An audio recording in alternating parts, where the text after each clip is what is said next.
तो हेलो भाई लोग, आज मैं जुजुत्सु काइसेन के सीजन 2 के पार्ट 1 को एक्सप्लेन करने जा रहा हूँ। तो चलिए शुरू करते हैं। जुजुत्सु काइसेन सीजन 2 पार्ट 1 की स्टार्टिंग में हमें गोजो का पास्ट दिखाया जाता है, जहाँ पर गोजो सेकेंड ईयर में गेतो के साथ पढ़ रहा होता है। तभी हमें एक दिन गेतो को दिखाया जाता है जो कि एक सुनसान गली में जा रहा होता है। फिर उसे आगे चलकर उसे एक कर्स स्पिरिट दिखता है जो कि इंसान को मारकर खा रहा होता है। फिर हमें गेतो की स्किल के बारे में दिखाया और बताया जाता है। गेतो की स्किल का नाम कर्स स्पिरिट मैनिपुलेशन होती है। इस स्किल के यूज से गेतो किसी भी कर्स स्पिरिट को एनर्जी बॉल में बदलकर उसे एब्जॉर्ब कर लेता है और जब चाहे उन कर्स स्पिरिट को अपने अंदर से निकाल कर उन्हें कंट्रोल कर सकता है। और ये स्किल गेतो की सबसे पावरफुल स्किल होती है, जिससे कि पता चलता है कि गेतो भी गोजो जितना स्ट्रॉन्ग है। फिर हमें अगले सीन में फर्स्ट ग्रेड सोर्सर में और सेकंड ग्रेड सोर्सर में लोरी को दिखाया जाता है, जिन्हें पिछले सीजन में भी दिखाया गया होता है। उन दोनों को एक भूतिया महल को इन्वेस्टिगेशन करने के लिए भेजा गया होता है, क्योंकि उस महल में जो भी फैमिली रहती है उनका मर्डर हो गया था। जिसके बाद कुछ स्टूडेंट भी उस महल में गए होते हैं और उनकी भी हत्या हो गई होती है, जो कि पूरे इंटरनेट पर ये बात फैल गई होती है। ये सब क्राइम को पता लगाने के लिए मेमे और लोरी को उस महल में इन्वेस्टिगेशन के लिए भेजा गया होता है। फिर वो दोनों महल के अंदर चले जाते हैं और वो दोनों अलग अलग होकर पूरे महल को चेक कर रहे होते हैं। तभी वो दोनों सारे कमरों को चेक करने के बाद एक दूसरे के सामने ही आ जाते हैं। फिर मेमे उसको बताती है कि हम किसी तरह के लूप में फंस गए हैं। फिर उन्हें पता चलता है कि जो स्टूडेंट इस मिशन के लिए आए होंगे वो भी इस लूप में फंस गए होंगे और कर्स स्पिरिट ने उन्हें मार दिया होगा। फिर लोरी कहती है कि इस मेंशन पर एक बैरियर लगा हुआ है। फिर हम देखते हैं कि मेंशन पूरा टूटने लगता है और लोरी मेंशन से बाहर निकलने के लिए भागने लगती है। तभी बैरियर टूट जाता है और लोरी को बाहर गोजो खड़ा दिखाई देता है और पूरा का पूरा मेंशन खत्म हो चुका होता है। फिर मेमे और लोरी को पता चलता है कि जब वो दोनों मेंशन के अंदर फंसे हुए होते हैं तब इन्हें बैरियर के अंदर टाइम का पता नहीं चल रहा होता है। फिर गोजो कहता है कि तुम दोनों 2 दिन से यहाँ पर फंसे हुए हो, जिस कारण स्कूल ने मुझे और गेतो को तुम्हें ढूंढने के लिए भेजा है। उसके बाद गोजो लोरी का बहुत ही मजाक उड़ाता है, जिससे कि लोरी बहुत ही ज्यादा गुस्सा होने लगती है। तभी लोरी के पीछे एक बड़ा सा कर्स मोस्टर आ जाता है, जिसके बाद गेतो भी एक बड़ा सा मोस्टर निकालता है जो कि उस बड़े कर्स को निकल जाता है। फिर गेतो भी लोरी का मजाक उड़ाने लगता है, जिस पर लोरी और भी ज्यादा गुस्सा हो जाती है। फिर तभी वहाँ पर एक और स्टूडेंट आ जाती है जिसका नाम शोको होता है, जिसे देखकर लोरी बहुत ही ज्यादा खुश हो जाती है और उसको जोर से हग कर लेती है। तभी मैं कहती है कि अगर हम 2 दिन से यहाँ पर फंसे हुए तो मैं इसका ज्यादा फीस चार्ज कर सकती हूँ। फिर वो गोजो से पूछती है कि तुमने कर्टन लगा दिया है ना, जिस पर वो सभी चुप हो जाते हैं क्योंकि गोजो कर्टन लगाना भूल गया होता है। तभी हमें अगले सीन में टीचर गए से खूब डांट पड़ती है। फिर गेतो और सो को बताते कि वो गोजो जो कर्टन लगाना भूल गया था। फिर टीचर यागा उसे पनिश करते हैं। तभी अगले सीन में गोजो और बाकी स्टूडेंट्स बास्केटबॉल खेलते हुए दिखते हैं, जहाँ पर गोजो कहता है कि हमें कर्टन लगाने की कोई जरूरत नहीं है क्योंकि इंसान कर्स को नहीं देख सकता है और ये कमजोर इंसानों को बचाने का काम कितना मुश्किल होता है। जिस पर गेतो कहता है कि हमारा काम ही आम इंसानों को बचाना है, जिस पर उन दोनों में काफी बहस हो जाती है और वो दोनों लड़ने लगते हैं। तभी गेतो एक स्पिरिट को निकालता है और कहता है कि चलो बाहर जाके फाइट करते हैं। तभी टीचर यागा वहाँ पर जाते हैं और हम देखते हैं कि गेतो और गोजो दोनों साथ में एक्सरसाइज करने लगते हैं। तभी टीचर यागा कहते हैं कि मैं तुम दोनों को एक मिशन पर भेज रहा हूँ, उसमें उन्हें एक वेसल को ठीक ठाक यहाँ पर लाना है क्योंकि उस वेसल के पीछे 2 ग्रुप पड़े हुए हैं। तभी गोजो और गेतो उस वेसल को लाने के लिए चले जाते हैं। तभी वो दोनों उसी होटल में आ जाते हैं जिसमें वेसल होती है। फिर गेतो होटल के अंदर चला जाता है और गोजो होटल के बाहर पहरा दे रहा होता है और वो दोनों फोन कॉल पर बात कर रहे होते हैं। फिर गोजो कहता है कि टेंशन की कोई बात नहीं क्योंकि हम दोनों बहुत ही स्ट्रॉन्ग हैं। जिस पर गेतो कहता है कि इतना ओवर कॉन्फिडेंस अच्छा नहीं, तुम्हें सीनियर की रिस्पेक्ट करनी चाहिए। तभी होटल में एक बहुत ही बड़ा ब्लास्ट होता है और वो लड़की जो कि वेसल होती है वो बिल्डिंग से नीचे गिर रही होती है। तभी हमें गेतो दिखाई देता है जो कि ब्लास्ट से बचने के लिए एक स्पिरिट को शील्ड की तरह यूज करता है। तभी गोजो उस लड़की को बिल्डिंग से गिरते हुए देख लेता है और अपने एक उड़ने वाले कर्स स्पिरिट की मदद से उस लड़की को बचा लेता है। और फिर हमें पता लगता है कि ये ब्लास्ट क्यू ग्रुप के मेंबर से करवाया गया होता है। इधर दूसरी तरफ एक सोल्जर गोजो पर बहुत सारे वेपन से अटैक कर देता है, पर गोजो अपनी शील्ड से उन सभी को रोक देता है। तभी वो सोल्जर कहता है कि मैं तुम्हें जानता हूँ क्योंकि उसने गोजो के बारे में बहुत कुछ सुना होता है। तभी वो गोजो को फाइट करने के लिए चैलेंज कर देता है, जिस पर गोजो कहता है कि मैं तुम्हें तब तक नहीं मारूंगा जब तक तुम मुझसे रहम की भीख नहीं मांगोगे। तभी हम बिल्डिंग में 2 लोगों को बात करते हुए देखते हैं। तभी उनमें से कोंग कहता है कि हमारे पास कर्स स्पिरिट नहीं है, पर हमारे पास बहुत सारा पैसा है जिससे कि वो बहुत सारे कॉन्ट्रैक्ट किलर को हायर कर सकते हैं और उस कॉन्ट्रैक्ट किलर का नाम फुजीगिरो होता है। फिर हम देखते हैं कि गेतो अपने रूम में चाय बनाकर पी रहा होता है और रिको और उसकी केयर टेकर सोफे पर बेहोश पड़ी होती है और गेतो उस आदमी को अपने स्पिरिट की मदद से पकड़ लेता है जिसने ये ब्लास्ट किया होता है और वो गेतो को कहता है कि वो उसे छोड़ देगा, पर गेतो ऐसा दिखाता है कि उसने उसकी बात सुनी ही नहीं, जिस पर वो बहुत ही ज्यादा गुस्सा हो जाता है। फिर वो गेतो से कहता है कि यहाँ पर हमारा सबसे स्ट्रॉन्ग मेंबर भी आया हुआ है। तभी गेतो के फोन पर एक फोटो आती है जिसे गेतो उस आदमी को दिखाता है और वो आदमी उस फोटो को देखकर हैरान हो जाता है क्योंकि उस फोटो में उसके सबसे स्ट्रॉन्ग मेंबर को गोजो ने पकड़ रखा था।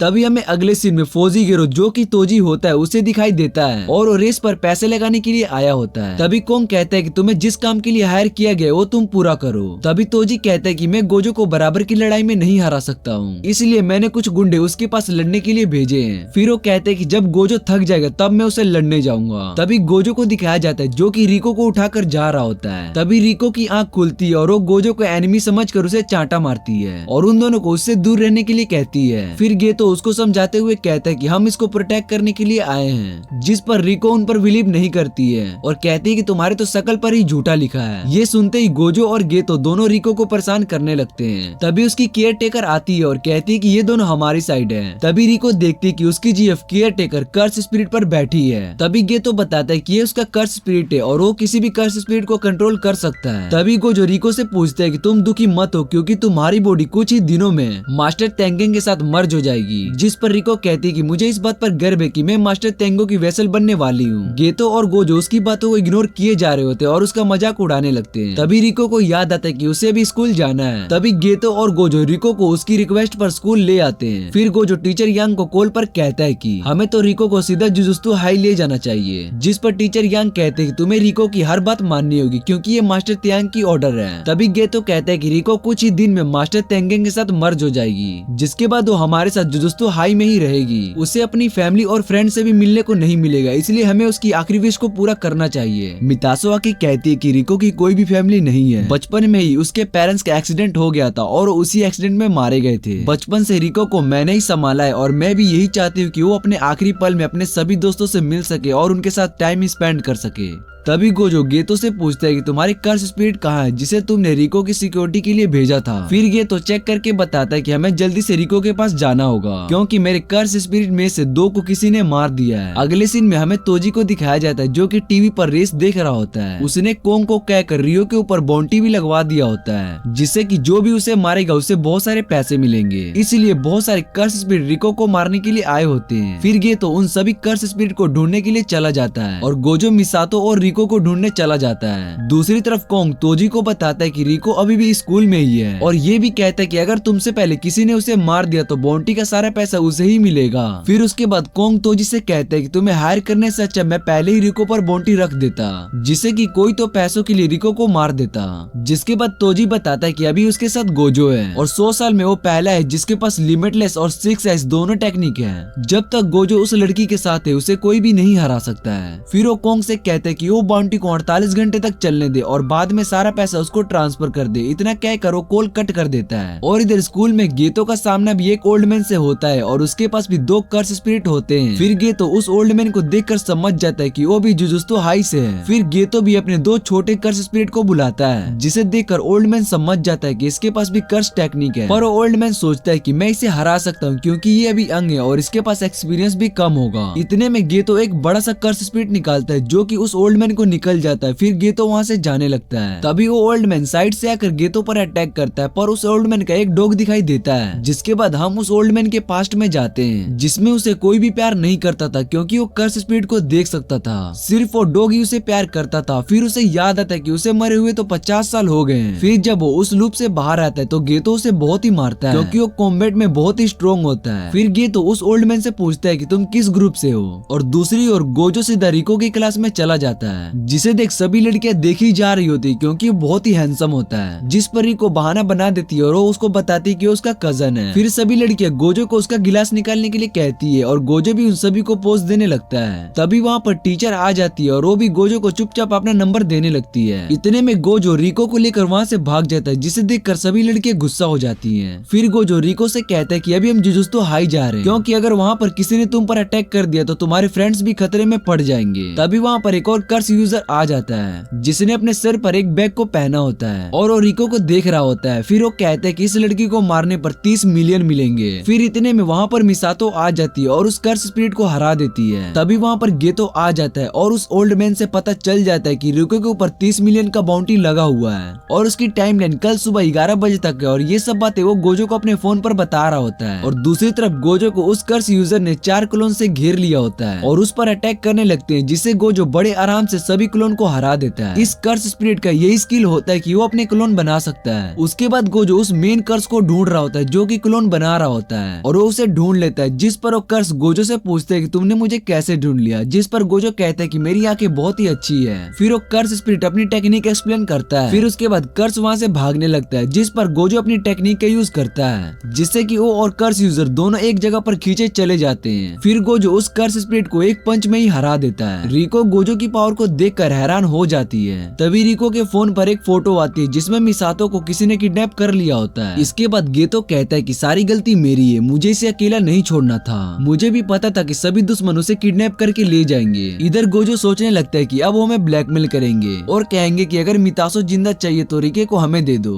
गोजो एक प्लान बनाता है और कहता है कि हम रिके की जगह कोई और लड़की उन्हें दे देंगे, जिस पर रिको कहती है कि मुझे भी तुम्हारे साथ जाना है, मैं तेंगेन से मर्ज होने से पहले मितासो से मिलना चाहती हूँ। जिस पर गोजो रिको की ये बात मान लेता है और उसे अपने साथ चलने के लिए हाँ कर देता है। फिर गोजो, गेतो और रिको सभी उस आइलैंड पर चले जाते हैं जहाँ पर किडनैपर ने उन्हें बुलाया होता है। गेतो और गोजो दोनों मिलकर सभी किडनैपर को मारकर मितासो को बचा लेते हैं। फिर वो सभी मिलकर बीच पर मजे करने चले जाते हैं। गोजो और रिको दोनों पानी में खेल रहे होते हैं और दूसरी तरफ मितासो गेतो से पूछती है कि तुम यहाँ पर प्लेन से आए हो। गेतो बताता है कि गोजो अपनी आंखों के प्लेन के अंदर सभी लोगों को बस में कर सकता है और मैंने अपने एक स्पिरिट को भी बुलाया था हमारी सेफ्टी के लिए। फिर मिसातो कहती है कि मुझे डर है कि अगर हम वापस जाएंगे तो दो गैंग के लोग हम पर अटैक न कर दें, जिस पर गेतो कहते हैं कि हमने इसके बारे में पहले ही सोच लिया है और एयरपोर्ट पर जुजुत्सु हाई के दो सोर्सर को बुलाया है। वो दोनों सोर्सर एयरपोर्ट पर उनका वेट कर रहे होते हैं और वो दोनों फर्स्ट ईयर के सोर्सर्स होते हैं। उनमें से एक का नाम मनामी और दूसरे का नाम हेबारा होता है। फिर हम देखते हैं कि गोजो और रिके बहुत ही मजे कर रहे होते हैं। फिर गेतो गोजो से कहता है कि जाने का टाइम हो गया है। ये सुनते ही रिको बहुत ही ज्यादा उदास हो जाती है और ये सब गोजो देख लेता है। फिर गोजो कहता है कि हम कल सुबह यहाँ से जाएंगे क्योंकि मर्ज होने का टाइम तो कल शाम तक का है और ये जगह टोक्यो से ज्यादा सेफ है और यहाँ पर कर्स यूजर भी बहुत ही कम है और कल तक रिको पर लगने वाला बाउंटी भी खत्म हो जाएगा और हमें कोई भी खतरा नहीं होगा। फिर गेतो गोजो से कहता है कि तुम कल रात से नहीं सोए हो और अपने कर्स टेक्निक का यूज कर रहे हो, जिस पर गोजो कहता है कि मैं ठीक हूँ और मुझे किसी बात की टेंशन नहीं है जब तक तुम मेरे साथ हो। ये सुनते ही मनामी को गुस्सा आ जाता है कि वो सब कल आएंगे। फिर वो सभी उस आइलैंड पर घूमने लगते हैं और उसके अगले दिन टोक्यो में जुजुत्सु हाई आ जाते हैं। फिर गोजो आसपास चेक करके अपनी इन्फिनिटी शील्ड हटा देता है। तभी उसके पीछे से कोई उसको तलवार से मार देता है और गेतो समझ नहीं पाता कि ये जुजुत्सु हाई के बैरियर से अंदर कैसे आ गया। तभी गोजो अपने पीछे देखता है तो हमें पता लगता है कि जिसने उसे पीछे से अटैक किया था वो तोजी होता है। फिर हमें एक पास्ट का सीन दिखाया जाता है जहाँ पर हम गोजो को देखते हैं। गोजो पैदा होते ही बहुत फेमस हो गया था क्योंकि वो 6 आइज टेक्निक के साथ पैदा हुआ था। फिर तोजी कहते हैं कि तुम पहले हो जिसने मुझे पीछे से महसूस कर लिया था। फ्लैशबैक खत्म होने के बाद हम देखते हैं कि गोजो तोजी को हवा में उड़ा लेता है और गेतो एक कर्स स्पिरिट निकालता है जो कि तोजी को खा जाता है, जिसके बाद गोजो अपनी खुद की कर्स स्पिरिट से हील कर लेता है और गेतो से कहता है कि तुम रिको को मास्टर तेंगेन के पास ले जाओ और मैं इसे देखता हूँ। फिर गेतो रिको और मिसातो को अपने साथ ले जाता है और इधर तोजी उस स्पिरिट को काट कर बाहर निकलता है और उसके कंधे पर एक कर्स स्पिरिट होता है जो कि उसे बहुत सारे वेपन देता है। फिर तोजी कहता है कि रिको यहाँ पर नहीं है, जिस पर गोजो कहता है कि अब तो रिको पर से बाउंटी भी हट चुकी है, तुम उसे नहीं पकड़ पाओगे। फिर तोजी कहता है कि वो बाउंटी मैंने ही उस पर लगाया था जिससे कि तुम बाकी दुश्मनों से लड़ने में उलझ सको। फिर गोजो और तोजी के बीच में लड़ाई शुरू हो जाती है। गोजो का अटैक तोजी पर असर नहीं होता है और वो बहुत ही फास्ट होता है। फिर तोजी वहीं पर छुप गया होता है, जिसे देखकर गोजो अपनी टेक्निक कर्स ब्लू का यूज करता है और अपने आसपास की सभी चीजों को तबाह कर देता है जिससे कि तोजी छिप ना सके। तभी गोजो पर बहुत सारे मोस्टर अटैक कर देते हैं, जिसे बचने के लिए गोजो अपनी टेक्निक का यूज कर ही रहा होता है। इतने में तोजी उसके पीछे आ जाता है और उस पर अपने एक रेयर वेपन से अटैक करता है। उसकी इन्फिनिटी शील्ड को तोड़कर गोजो के गर्दन पर एक वेपन से अटैक करता है और उसकी पूरी बॉडी को बीच से काट देता है और उसके पैरों पे अटैक करने के बाद उसके सिर पर अटैक करके वहाँ से जाने लगता है। जिसके बाद हम देखते हैं कि गोजो जमीन पर मरा हुआ पड़ा हुआ दिखाई देता है और दूसरी तरफ गेतो मितासो और रिको को जुजुत्सु हाई के सबसे निचले वाले हिस्से में ले आता है जहाँ पर मास्टर तेंग होते हैं। फिर रिको मितासो को हग करके गुड बाय करती है, जिसके बाद गेतो रिको को मेन हॉल में ले आता है जहाँ पर मास्टर तेंगेंग होते हैं। फिर गेतो कहता है कि यहाँ पर एक बैरियर लगा हुआ है जिसमें सिर्फ वही लोग जा सकते हैं जिन्हें मास्टर तेंगेंग चाहे। फिर वो रिको को कहता है कि तुम चाहो तो मैं तुम्हें वापस ले जा सकता हूँ, जिसे सुनकर वो हैरान हो जाती है। फिर हम देखते हैं कि टीचर यागा उन्हें बताते हैं कि बॉडी मर्ज होने के बाद उस आदमी की मौत हो जाएगी जो बॉडी मर्ज करेगा।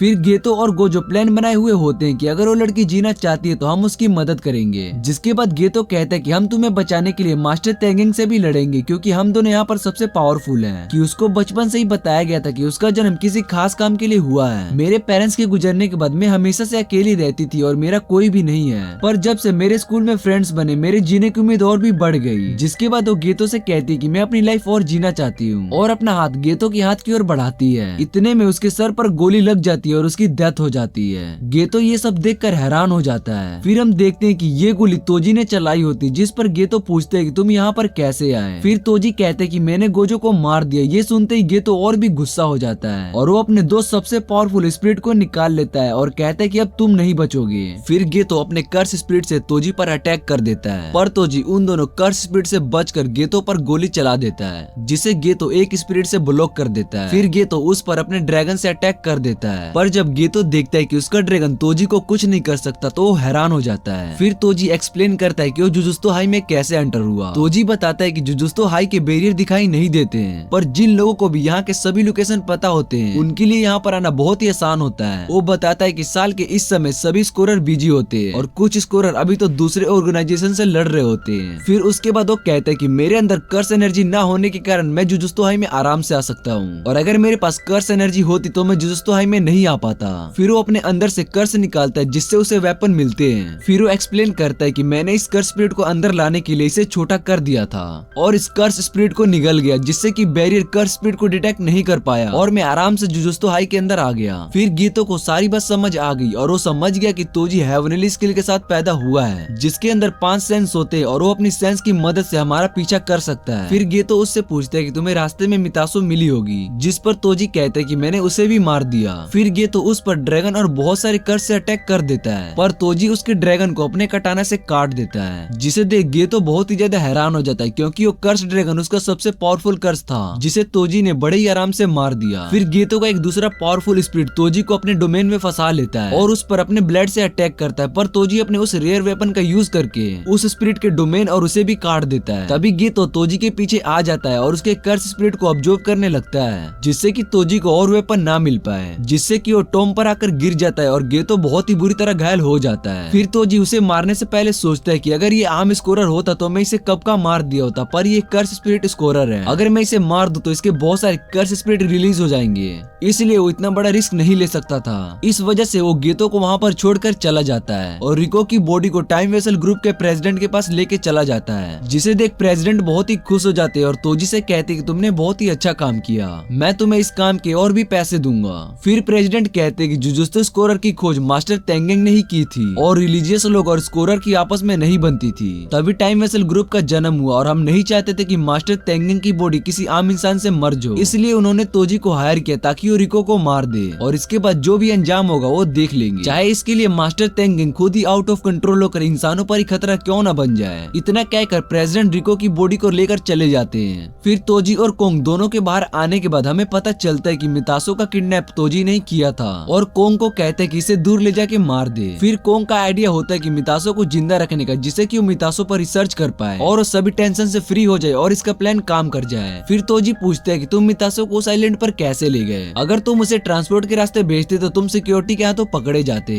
जिस पर कोंग कहता है कि प्रेसिडेंट के पास एक प्राइवेट प्लेन है जिसमें मैंने मितासो को उस आइलैंड पर ले गया। इसके बाद तोजी से कहते हैं कि चलो इस महंगे रेस्टोरेंट में खाना खाते हैं, पर कोंग वहाँ से ये कहते हुए चला जाता है कि अब वो तोजी से तभी मिलेगा जब उसे काम होगा। फिर वो वहाँ से चला जाता है। अब तोजी भी यहाँ से जाने वाला होता है, तभी उसे रास्ते में गोजो दिखाई देता है, जिसे देख कर वो बहुत ही हैरान हो जाता है। फिर गोजो एक्सप्लेन करता है कि जब उसने उसकी गर्दन पर अटैक किया था तब उसने अपनी सारी पावर का यूज रिवर्स कर्स टेक्निक पर कर दिया था, जिससे कि वो हील हो गया और ये पहली बार होता है कि जब गोजो ने रिवर्स कर्स टेक्निक का यूज करता है। फिर वो तोजी से कहते हैं कि तुम्हारी एक गलती की वजह से मैं जिंदा हूँ। वो बताता है कि अगर तोजी ने उसकी सर बॉडी से अलग कर दी होती तो वो मर चुका होता, पर उसने ऐसा नहीं किया। फिर गोजो जोर जोर से हंसने लगता है। तभी गोजो कहता है कि असली फाइट तो अब शुरू हुई है और गोजो पर अपने सारे रेयर वेपन से अटैक करता है, पर इससे गोजो उसके अटैक से बच जाता है और ठीक उसके पीछे चला जाता है और उसे अपनी कर्स टेक्निक रेड से दूर फेंक देता है और गोजो भी हवा में तैर और हंस रहा होता है, जिसे देखकर तोजी कहता है कि ये तो एक मॉन्स्टर है। फिर तोजी दोबारा से खड़ा होता है और उसे अब पता होता है कि गोजो के पास अब 3 टेक्निक है,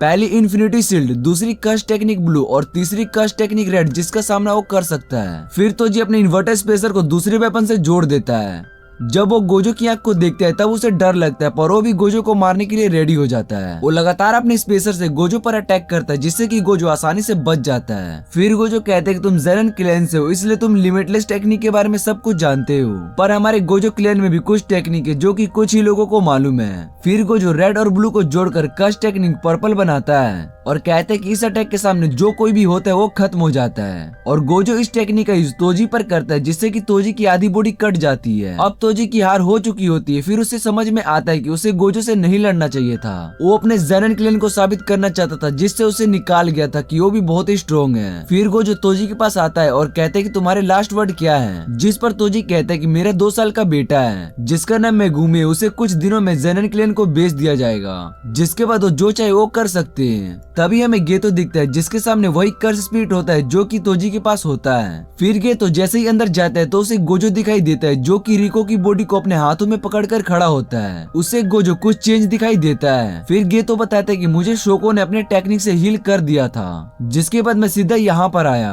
फिर गोजो वहाँ पर खड़े सभी लोग जो कि हंस रहे होते हैं गेतो से पूछते हैं कि हमें इन लोगों को मार देना चाहिए, जिस पर गेतो कहता है कि कोई फायदा नहीं, क्योंकि ये सब टाइम वेसल ग्रुप के गुलाम हैं और इनके मेन लोग तो यहाँ से भाग चुके होंगे। फिर गेतो कहता है कि इन सभी क्राइम के बाद टाइम वेसल ग्रुप तब खत्म हो जाएगा। गोजो कहता है कि हर चीज का मतलब होना जरूरी नहीं, ऐसा कह कर वो वहाँ से चला जाता है। पर गेतो कहता है कि हर चीज का मतलब होना जरूरी है, खासकर जुजुत्सु सोर्सर्स के लिए। इसके बाद कहानी 1 साल आगे चली जाती है, जहाँ पर गोजो अपनी नई पावर्स को टेस्ट कर रहा होता है और शोको और गेतो को बताता है कि उसकी इन्फिनिटी शील्ड किसी भी तरह के खतरे को महसूस कर सकती है और रिवर्स टेक्निक की वजह से मैं ज्यादा थकता भी नहीं और मेरा माइंड बहुत ही फ्रेश होता है। इतना सुनने के बाद गेतो को लगता है कि गोजो उससे ज्यादा पावरफुल हो गया है, जिस वजह से वो अब मिशन पर अकेला जाने लगा और काफी सैड रहने लगता है और नहाते हुए सोचता है कि वो जुजुत्सु सोर्सर इंसानों की मदद करने के लिए बना था। पर जब से गेतो ने उन सभी लोगों को देखा है जो कि रिको के मरने पर ज्यादा खुश थे, फिर वो नहाने के बाद बैठा होता है, तभी उसके पास हिबारा आ जाता है और कहता है कि मैं मिशन के लिए बहुत ही दूर जा रहा हूँ। फिर गेतो हिबारा से पूछते हैं कि तुम्हें जुजुत्सु सोर्सर बनकर कैसा लगता है, जिस पर हिबारा कहते हैं कि ये बड़ा मुश्किल काम है, पर मुझे अच्छा लगता है कि मैं लोगों की मदद कर सकता हूँ। तभी वहाँ पर एक लेडी आ जाती है और कहती है कि तुम्हें कौन सी लेडी पसंद है,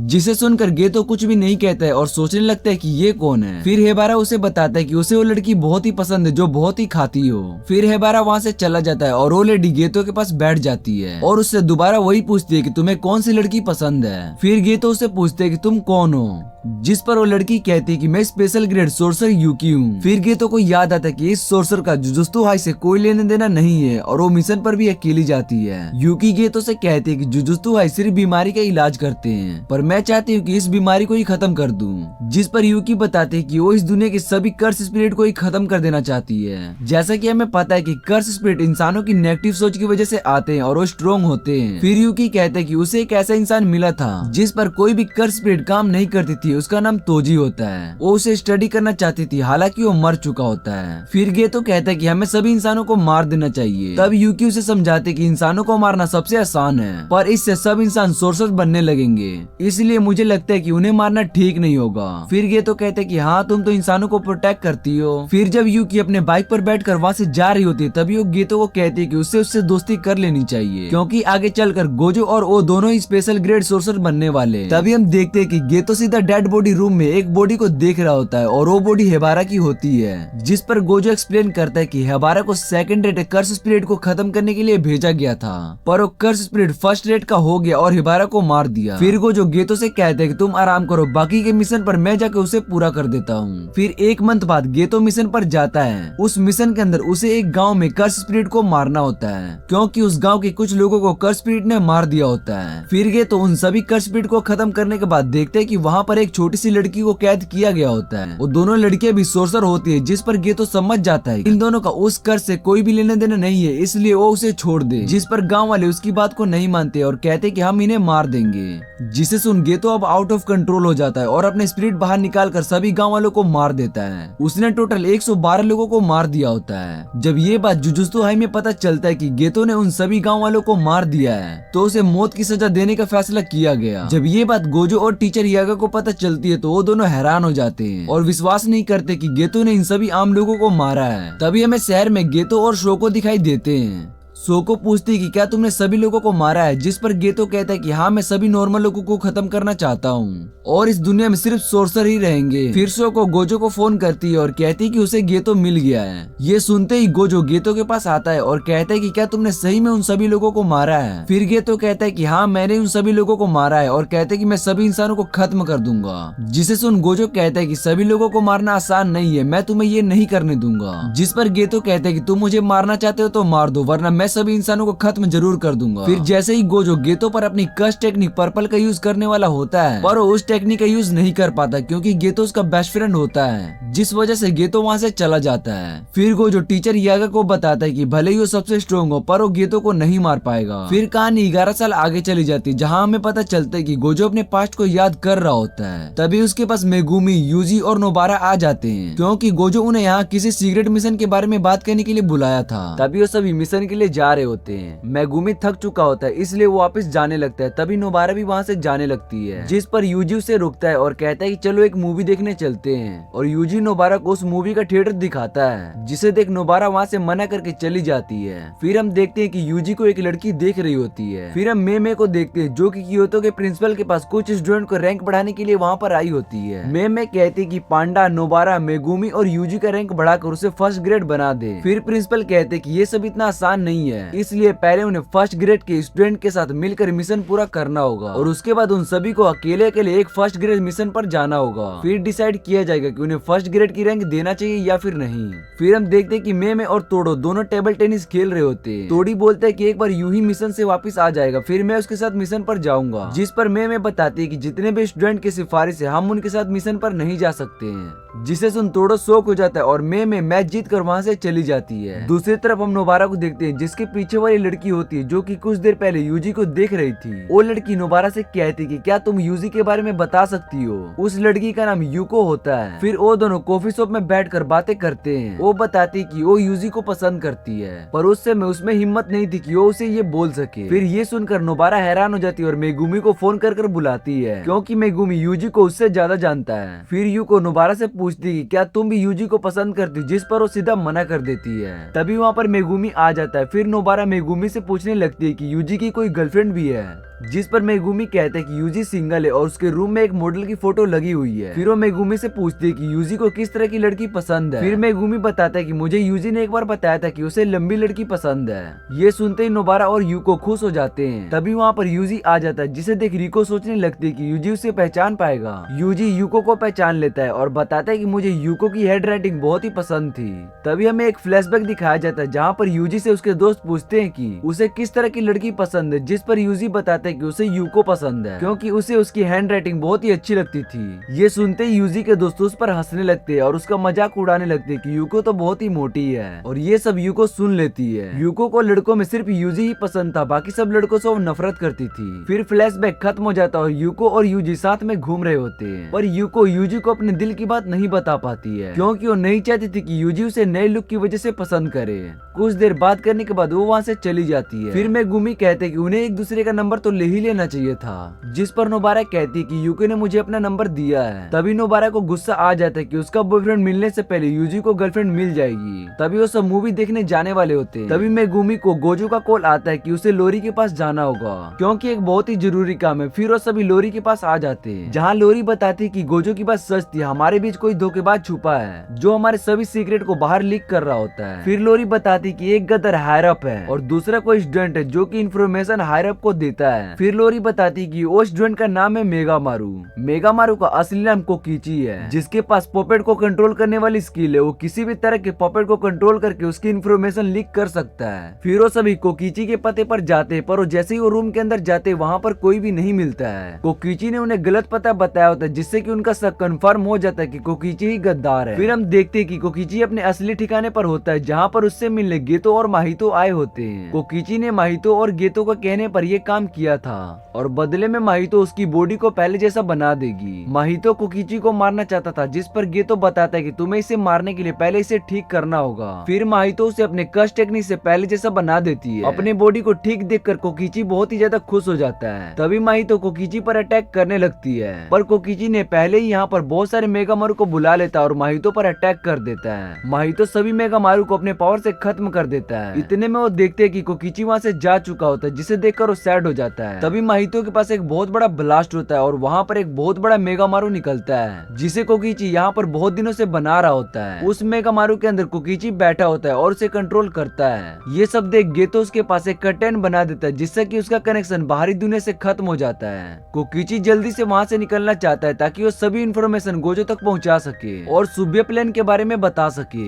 तभी कोकिची अपनी पावर से माहितो पर अटैक कर देता है। अब कोकिची और माहितो में फाइट होने लगती है। माहितो कोकिची के सभी अटैक से बचने लगता है और ये फाइट बहुत ही इंटेंस लेवल पर चली जाती है। तभी कोकिची माहितो के बॉडी पर अपने कैप्सूल से अटैक करता है, जो कि माहितो के हाथ में जाके गिरता है। पर माहितो सोचता है कि उसे इस चीज से कुछ भी नहीं होगा। तभी उस कैप्सूल में से एक कर्स निकलता है और माहितो के हाथ को गुब्बारे की तरह फुलाकर उसे ब्लास्ट कर देता है और कोकिची उसे एक लत मारता है, जिससे कि माहितो दूर जाकर गिरता है। फिर जैसे ही कोकिची उस पर अटैक करता है, तभी माहितो अपने आप को ईगल में बदलकर उड़ने लगता है, जिसे देख कोकिची हैरान हो जाता है कि माहितो ने अपने हाथ को इतनी जल्दी कैसे हील कर लिया। फिर कोकिची उस पर अपने लेजर बीम से अटैक करता है। गेतो ये सब वहीं पर खड़ा होकर देख रहा होता है और एंजॉय करता है। वो लेजर अपने टारगेट पर लगने के बाद ही ब्लास्ट होती है, जिससे बचने के लिए माहितो बहुत सारे जानवरों में बदलकर जंगल में भागने लगता है और वो बीम उसका पीछा नहीं छोड़ती है। तभी माहितो उस मेगामारू पर चढ़ जाता है और अपने हाथ को ब्लेड में बदलकर उसकी सभी वायर को काट देता है, जिससे कि मेगामारू का कंट्रोल खराब हो जाता है और उसके सभी लेजर भी मेगामारू के पीछे आकर ब्लास्ट हो जाते हैं। पर कोकिची फिर से माहितो का एक पंच मारता है, जिससे कि वो दूर जाकर गिरता है। फिर कोकिची उस पर फिर से कैप्सूल डोमेन से अटैक करने जाता है। तभी माहितो अपने डोमेन का यूज करके अपने बड़े हाथों से मेगामारू को नीचे गिरा देता है और उस पर अपने डोमेन से अटैक करता है, जिससे कि उसे लगता है कि अब कोकिची मर चुका होगा। पर कोकिची अभी भी मेगामारू के अंदर जिंदा था। उसने अपने आप को जिंदा रखने के लिए शैडो डोमेन टेक्निक का यूज किया था, जिसे उसने मीवा को यूज करते हुए सीख लिया था। तभी वो अपनी शैडो डोमेन एक्सपेंशन का यूज करता है और माहितो को उसमें फंसाकर ब्लास्ट कर देता है, जिससे कि माहितो की पूरी बॉडी ब्लास्ट हो जाती है। और ये सब देखकर गेतो बहुत ही खुश हो जाता है और वो कोकिची की शैडो डोमेन टेक्निक को देखकर बहुत ही इंप्रेस हो जाता है। अब कोकिची को बस गेतो को मारना था, जिसके बाद वो सभी दोस्तों से मिल सकेगा।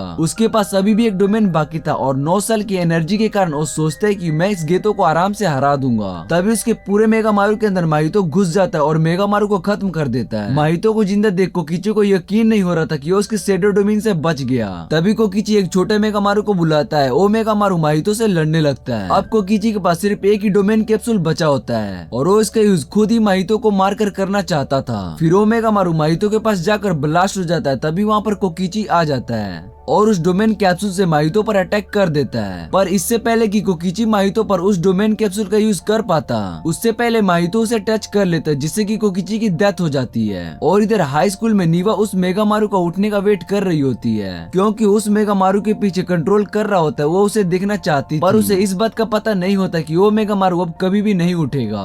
वो हमेशा सोया ही रहेगा, क्योंकि कोकिची जो कि मेगामारू को कंट्रोल कर रहा होता है अब उसकी डेथ हो चुकी है। तभी हम गेतो और माहितो को देखते हैं। तो माहितो से कहता है कि ये फाइट तो बहुत ही खतरनाक थी, जिस पर माहितो बताता है कि ज्यादा नहीं। फिर वो बताता है कि जब उसे कैप्सूल लगा था तो उसने उस कैप्सूल के असर से पहले ही बॉडी को ब्लास्ट कर लिया था और डोमेन को हटा लिया था, जिससे कि कोकिची को लगे कि मैं मर चुका हूँ। अब वो दोनों सुबह इवेंट के लिए रेडी थे, जो कि अब से 10 दिन बाद होने वाला था। अब कहानी 10 दिन आगे चली जाती है और डेट 31 अक्टूबर होता है और आज होलविन भी होता है। आज के दिन लोग सड़कों पर कस्ट्यूम पहनकर बाहर निकलते हैं और आज के दिन बहुत ही ज्यादा भीड़ होती है। तभी वहाँ पर 40 मीटर के एरिया में कर्टेन लगाया जाता है और सभी लोगों को उस कर्टेन में रहने के लिए कहा जाता है, जब तक कि गोजो वहाँ पर नहीं आ जाता है। फिर हम देखते हैं कि कोई चीज सभी लोगों को अपनी ओर खींच रही होती है और कर्टेन के सभी ओर जुजुत्सु सोर्सर को लगा दिया जाता है। टोक्यो मेट्रो स्टेशन पर हम मनामी, मेगुमो और टोकामा को देखते हैं। फिर क्योटाका बताता है कि हम सभी सोर्सर कर्टेन के बाहर जा सकते हैं, पर हम लोग कर्टेन के बाहर नहीं जा सकते और कर्टेन के अंदर किसी भी तरह का सिग्नल नहीं होता, जिससे कि वो फोन पर किसी से भी बात नहीं कर पाएंगे। फिर काटुमा मेगुमी को बताता है कि सिग्नल ब्लॉक कर्टेन का साइड इफेक्ट होता है, पर ये सब बातें मेगुमी को नहीं पता थी। फिर टाकुमा मेगुमी को बताता है कि सिग्नल ब्लॉक भी कर्टेन साइड इफेक्ट होता है, पर ये सब बातें मेगुमी को पता थी। फिर मनामी पूछती है कि अब गोजो क्या करेगा।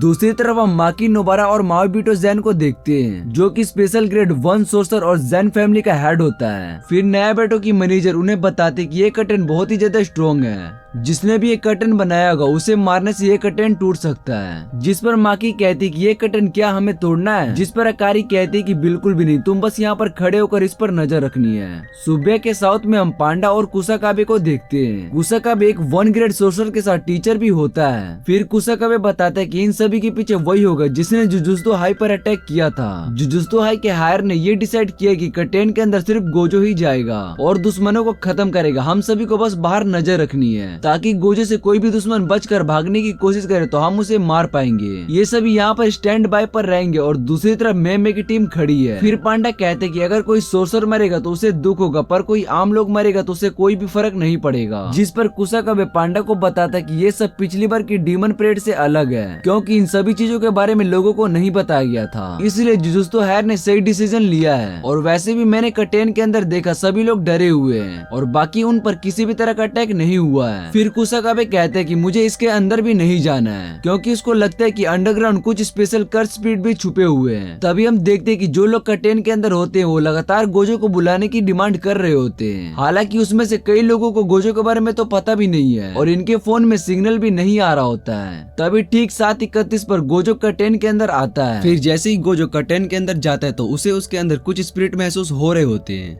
जिससे कि वो समझ जाता है कि वहाँ पर कुछ तो गड़बड़ है। फिर हम यूजी को मेमे के साथ देखते हैं। मेमे के साथ उसका भाई भी आया होता है जिसका नाम यूई होता है। वो मेमे का बड़ा सा वेपन पकड़ कर रखता है। फिर यूजी कहते हैं कि हम गोजो की मदद करने के लिए कर्टन के अंदर क्यों नहीं जा रहे हैं। तभी मेमे के फोन पर मैसेज आता है कि सुबह में एक और जगह कर्टन लगाया गया और उन्हें उसी जगह पर जाना है। इधर गोजो टोक्यो मेट्रो स्टेशन पर आ जाता है, जहाँ पर उसका सामना गोजो, होनामी और चोजो से होता है। जिस पर गोजो कहता है कि पिछली बार की तरह तुम भाग मत जाना, जिस पर जोगो कहता है कि भागने की जरूरत तो तुम्हें होने वाली है। इधर यूजी और मेमे को बताया जाता है कि गोजो के अंदर जाने के बाद वहाँ पर एक कर्टन लगाया गया है जहाँ पर कर्स स्पिरिट लोगों को मार रहे हैं और कर्स में बदल रहे हैं। फिर मेमे अपने क्रॉस अंदर चेक करने के लिए भेजती है। जैसे ही यूजी अंदर जाने के लिए कहता है तो मेमे अपने फोन में यूजी को प्लेटफॉर्म 5 फ्लोर बताती है और कहती कि यहाँ पर कर्टन बिछ गया है और फ्लोर 5 और 4 में सभी के सभी कर्स स्पिरिट है जो कि इंसानों को मार रहे हैं। फिर वो कहती है कि जो क्रॉस मैंने भेजे थे उसे सेकंड फ्लोर पर किसी ने मार दिया है, इसका मतलब सेकंड फ्लोर भी कर्स स्पिरिट है। फिर मेमे अपने भाई के साथ फ्लोर 4 पर चली जाती है इंसानों को बचाने के लिए और यूजी सेकंड फ्लोर पर गया होता है माहितो को ढूंढ कर मारने के लिए। फिर जैसे ही यूजी सेकंड फ्लोर पर जाता है तो उसे वहाँ पर टिडा कर्स स्पिरिट दिखाई देता है जो कि एक इंसान के सर को खा रहा होता है। फिर यूजी को लगता है कि किसी ने कर्टन बनाया होगा, तभी वो देखते हैं कि उसके पीछे कर्स जैसा कोई ऑब्जेक्ट है जिसको प्रोटेक्ट करने के लिए इस कर्स को भेजा गया है। फिर यूजी उस कर्स से लड़ता है और उसे मार कर ऑब्जेक्ट तोड़ देता है, जिससे कि बाहर वाला कर्टन खत्म हो जाता है। उधर दूसरी तरफ में भी 4th फ्लोर पर सभी कर्स वुमेन्स को मार देती है और यूजी का वेट कर रही होती है जिससे कि वो दोनों मिलकर 5th फ्लोर पर जाएंगे।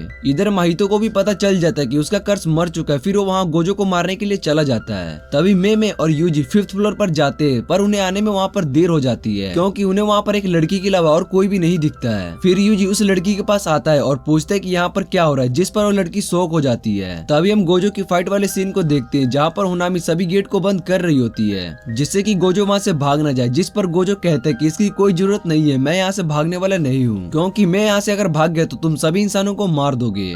जिस पर जोगो कहता है कि मैं तो इन सभी इंसानों को वैसे भी मारने ही वाला था। इतने में उस सभी लोगों को ट्रेन की पटरी की तरफ खींच लेता है, जिस पर जोगो उनसे दूर रहने के लिए कहता है। फिर हम एक फ्लैशबैक को देखते हैं जिसमें कि गेतो जोगो को बता रहा होता है कि जब गोजो अकेला होता है तो वो काफी ज्यादा पावरफुल होता है, क्योंकि अगर उसके पास इंसान होंगे तो गोजो के अटैक से वो भी मारे जाएंगे। जिस पर जोगो सभी इंसानों को मारने लगता है और गोजो की तरफ बढ़ने लगता है। अनामी भी ऐसा ही करता है। फिर चोजो अपने ब्लड टेक्निक से गोजो पर अटैक कर देता है जो कि गोजो के इन्फिनिटी शील्ड से टकरा कर चली जाती है। तभी जोगो और होनामी गोजो को पंच मारते हैं, पर गोजो के इन्फिनिटी शील्ड के कारण उसका पंच नहीं लगता है। फिर होनामी और जोगो अपने डोमेन एक्सपेंसर से गोजो पर अटैक करते हैं जिससे कि गोजो का इन्फिनिटी शील्ड टूटने लगता है, जिसे देखकर गोजो वहाँ से हट जाता है और डोमेन वापस में टकरा जाते हैं। गेतो ने उन्हें बताया होता है कि गोजो इतने सारे लोगों के सामने अपने डोमेन यूज नहीं कर सकता क्योंकि वो सारे लोग भी मारे जाएंगे, इसलिए गेतो भी उन सभी को डोमेन यूज करने से मना कर देता है, क्योंकि अगर उन्होंने अपने डोमेन यूज किया तो गोजो को भी अपना डोमेन यूज करना होगा और गोजो के डोमेन के अंदर से वो बच नहीं पाएंगे। फिर गोजो उन्हें बताता है कि उन्हें बस 20 मिनट तक गोजो को संभालना होगा, उसके बाद उनका प्रिजन रिलेम रेडी हो जाएगा। फिर इतने में जोगो एक बंदे को मारते हुए गोजो से कहते हैं कि तुम यहाँ से भागने वाले हो क्या, जिस पर गोजो अपनी आंखों से पट्टी उतारते हुए कहते हैं कि मैं तुम्हारे इस बेकार से प्लान से डरता नहीं हूँ। फिर हमें एक सीन दिखाया जाता है जहाँ पर सभी से गोजो के बारे में पूछा जाता है, जिस पर सिर्फ यूजी को छोड़कर सभी लोग गोस्पिड के साथ होता है और कहते हैं कि गोजो को अभी और गुस्से में आने दो, फिर हम अपनी चाल चलेंगे। इसके बाद हम यूजी की टीम को देखते हैं जो कि BA4 स्टेशन पर एक लड़की से पूछ रहा होता है कि यहाँ पर क्या हो रहा है, जिस पर वो लड़की बताते कि यहाँ पर सभी इंसान मोस्टर में बदल गए और ट्रेन में चढ़ गए, पर ट्रेन में जगह ना होने के कारण उन्होंने मुझे यहीं पर छोड़ दिया। इतना कहने के बाद वो लड़की मोस्टर में बदल जाती है और वहीं पर गिर जाती है।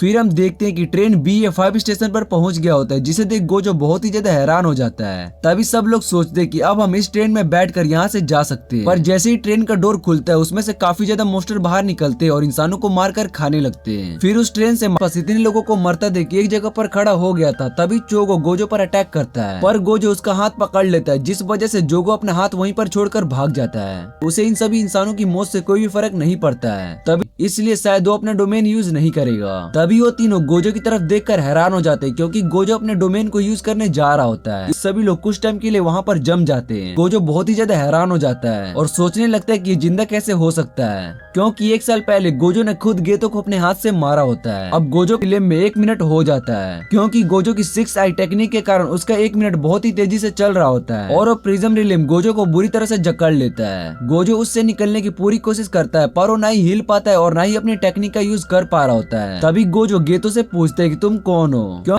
और इसे सूडो गेतो कहते हैं। जिसके बाद हम देखते हैं कि जुजुत्सु काइसेन के जीरो मूवी में गोजो ने गेतो को मार दिया होता है, पर गोजो और शोको ने उसकी बॉडी को चेक नहीं किया होता है, जिस वजह से सूडो गेतो उसकी बॉडी में घुसकर उसे कंट्रोल कर रहा है और सभी कर्सपीट एक साथ मिलकर गोजो को प्रिज्म रिले में फंसाने का प्लान बनाया, जिसमें कि वो कामयाब हो गए। इसके बाद सूडो गेतो कहता है कि मैं तुम्हें खुद आजाद करूंगा, पर 1000 साल बाद, क्योंकि मैं नहीं चाहता कि मेरे रास्ते में कोई भी स्ट्रॉन्ग सोर्सर आए। जिस पर गोजो कहता है कि तुम भूल गए हो कि गेतो की पिटाई किसने की थी, वो यूता था। गोजो को लग रहा था कि यूता सूडो गेतो को खत्म कर देगा, जिस पर सूडो गेतो बताता है कि कोई भी सोर्सर सतारू गोजो की जगह नहीं ले सकता और न ही उसकी जितना स्ट्रॉन्ग बन सकता है। फिर वो बताता है कि यूता के पास जो पावर थी वो रिको के कारण थी, पर अब रिको नहीं है, जिस कारण वो बस एक आम सोर्सर है और माहितो भी अब उठ चुका होता है। जिसके बाद सूडो गेतो गोजो को गुड बाय कहता है और बोलता है कि अब हम दूसरी दुनिया में मिलेंगे जहाँ पर कर्स का राज होगा। तभी यूजी के कान में एक डिवाइस आकर लग जाता है, जो कि मेगामारू की तरह दिखाई दे रहा होता है। उसमें से कोकीची यूजी को बताता है कि गोजो को सील कर दिया गया है। फिर हम देखते हैं कि इधर गोजो गेतो से कहता है कि तुम जाग जाओ, तुम किसी भी कर्स स्पिरिट को अपने बॉडी पर कब्जा करने नहीं दे सकते हो।